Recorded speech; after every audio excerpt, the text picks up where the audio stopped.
Good evening, ma'am. This is my assigned reports on our midterm report po. Ang na-assign po sa akin is Philippine Prison and Penal Farms.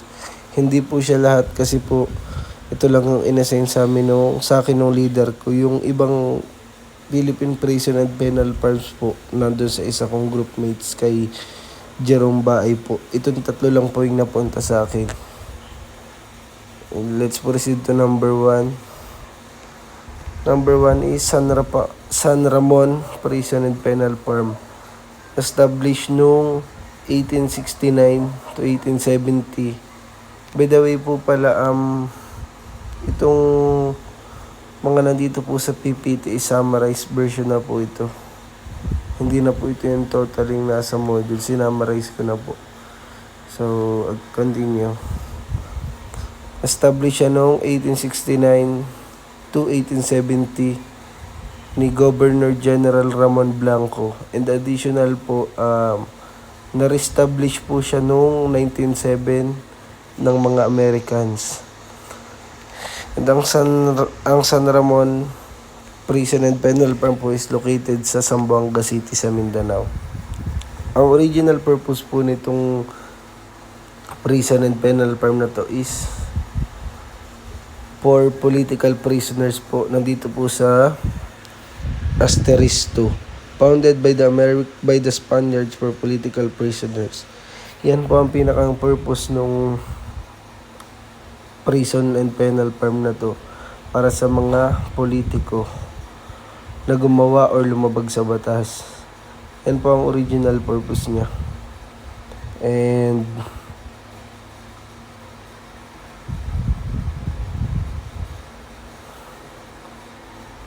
nasa ano po siya, ma'am? Nasa under po siya ng Department of Justice itong San Ramon Prison and Penal Farm. And trivia po, ang San Ramon Prison and Penal Farm po is oldest penal institution in the Philippines. Siya po yung pinakamatandang penal institution dito sa atin. And matatakil din po natin kung ano yung kung meron pong pinakamatanda, meron din pong pinakamalaki na penal farm or prison and penal farm po. Proceed to number 2 po. Leyte Regional Prison. Located po siya sa Abuyog, Leyte, Philippines. Established noong 1973 under President Ferdinand Marcos Senior on Presidential Decree number 28. Ang pinaka-original purpose po nito is gawing kulungan po ng mga nasa Visayas region para hindi na po ma-hassle kung ililipat pa sa Bilibid.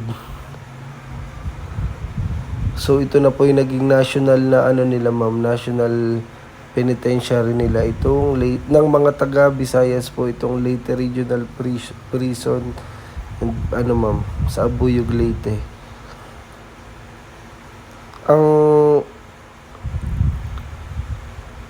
po namumuno dito ngayon na current na namumuno po ngayong taon is si ma'am, Francisco G. Salvador Jr. Siya po yung namumuno dito ngayon. Number 3. Ito na po papasok yung Sablayan Prison and Penal Farm sa Sablayan, Occidental Mindoro. Kung yung San Ramon po is pinakamatanda na penal farm, ito naman po yung itong Sablayan naman po itong Sablayan naman po is yung pinakamalaking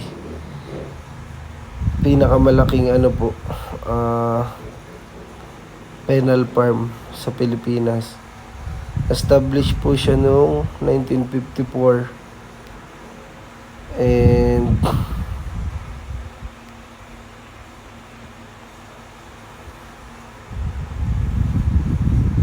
meron siyang 4 na sub-prison, which is yung ito po, Central Subcolony, Pasay Subcolony, and Yapang Subcolony.